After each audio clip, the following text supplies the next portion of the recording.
Let's talk about fragrance storage and in specific sample storage. So here are the golden rules of preservation. Rule number 1, eliminate light and heat. This is the number one killer. Direct sunlight and high heat will break down the fragrance chemicals and will ruin the scent. This means no sunny dresser and no window sills. You know those beautiful display windows that you see in the YouTube influencers? Those are very pretty for show, but that's the perfect way to ruin your fragrance. Okay, so the ideal spot is a place that is cool, dark, and temperature stable.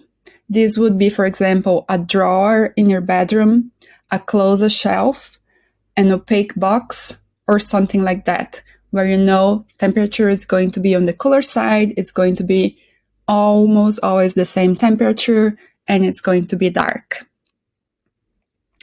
And this also means absolutely no bathrooms, okay? Because the steam and the temperature spikes in the bathroom, they are going to ruin your fragrance. And here is a pro tip that a lot of people get wrong. The kitchen fridge is also not a good place. So instinctually you'll think, oh, it's cool and it's dark, so it's good. However, the problem here is the constant opening and closing. That will cause condensation on the glass, which will introduce moisture and degrade the scent even faster than if it was on a stable room temperature.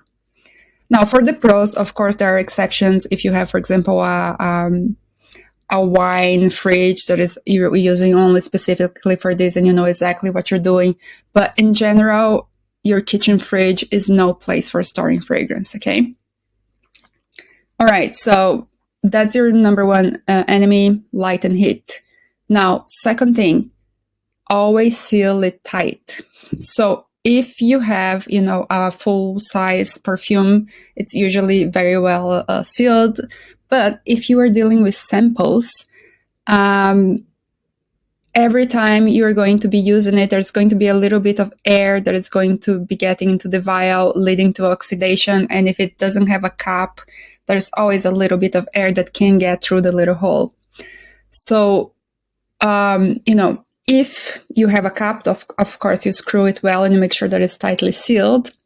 If you do not have a cap, the pro tip here is to use electric tape, because that tape is very sticky and it will help you seal that little hole where the air can get through. I like to put it halfway through so it's easy for me to remove it when I need to use the sample.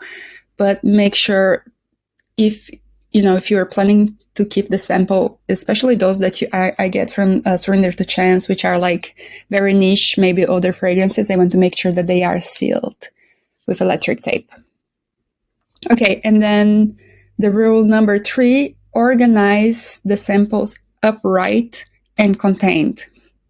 So do not allow your samples to be rolling around on the side, because that can introduce the risk of spillage and breakage. So we're going to make sure that you have sealed the bottle and that you're keeping it upright in a designated container. This will help to protect them from physical damage and will also keep them dark. Okay, now that we have the 3 golden rules, let's talk a little bit about some budget-friendly storage hacks that you can implement. So, the hack 1 is the divider box method. So you can get those small boxes that you already have in, because you got other products from it. So I have, for example, some jewelry boxes. I have even my phone box. You could even use a tea box. A tea box is kind of good because it's deep and it's going to be dark. The main thing, you want to be sure that the vials are upright. Okay, so you put one beside the other, and if there's not enough to keep them upright, you can put bigger bottles around it to make sure that they are staying put. You can use the hack number 2 here is for the storage is using a labeling system. So the ones that come from like the mainstream brands, they usually have the name on them. The ones that come from places like Surrender to Chance, they are already labeled. But if you want to go all the way in with the labeling, you could separate the fragrances by scent family. So you could separate the florals from the gourmands, from the woody resins. I think that's a little bit over.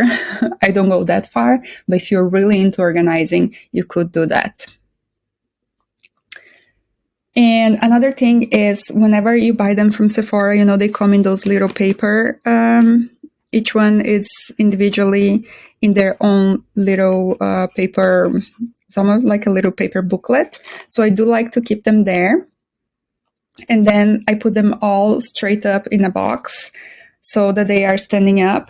And I'm going through them all now and make sure that I have sticky tape on them, the electric tape, so you know that I am preserving the samples.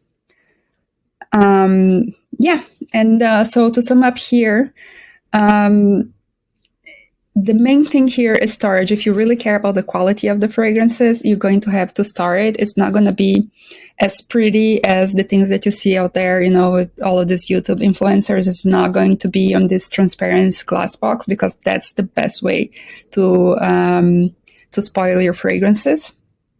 And I know I focused here a lot on the samples, but all of the rules here, they apply for the main fragrances as well. The temperature control, making sure that they are sealed tight, the making sure that they are in a stable, dark environment. Those are all rules of thumb for preserving all types of fragrance. Let me know if you have any other pro tips that you use and I haven't mentioned here, and I'd love to learn from you too.